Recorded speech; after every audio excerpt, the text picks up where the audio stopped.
तो दोस्तों एक काइनेमेटिक्स का बहुत बढ़िया सवाल होता है। सवाल में पूछा है, at a metro station a girl walks up a stationary escalator time t1. If she remains stationary on the escalator, then the escalator take her up in time t2. The time taken by her to walk up on the moving escalator is.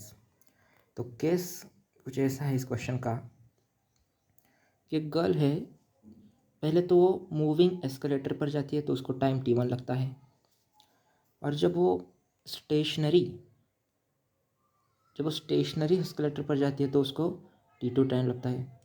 तो जब escalator moving होगा और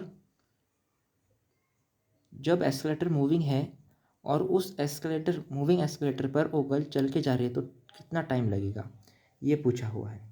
तो कोई बात नहीं, इस सवाल को सॉल्व करने का बहुत अच्छा तरीका होता है। सिंपल फॉर्मूला होता है काइनेमेटिक्स का, distance upon velocity is equals to time, है ना। तो इन दो केस को हम पहले लिखेंगे। जो पहला केस है उसको लिखते हैं, पहले आ जाओ।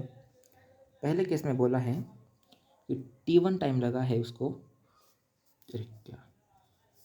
t1 टाइम लगा है उसको जब सपोज कर लो कोई एस्केलेटर का डिस्टेंस t है, तो v वेलोसिटी ऑफ एस्केलेटर है, मतलब एस्केलेटर मूविंग है ना वन के फर्स्ट केस में। दूसरे केस में क्या है, डिस्टेंस तो वही रहेगा लेकिन इस बार वो गर्ल चल रही है, वेलोसिटी ऑफ गर्ल मान लेते हैं। और तीसरे केस में क्या हो रहा है कि डिस्टेंस तो वही है लेकिन यहाँ पर velocity of girl plus velocity of escalator दोनों काम कर रहे हैं। तो सिंपल हो गया असल क्वेश्चन।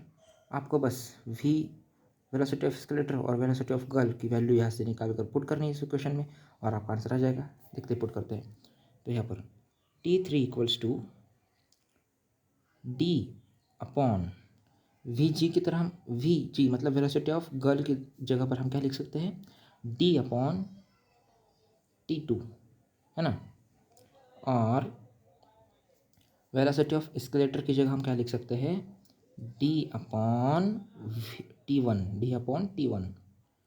तो सॉल्व हो गया क्वेश्चन। यहाँ से डी कैंसिल हो जाएगा और हमारे पास क्या आएगा, t3 इक्वल्स टू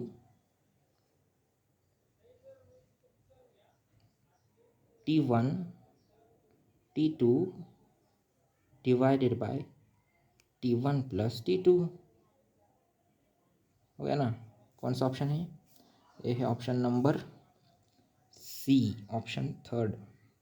ठीक है, थैंक यू।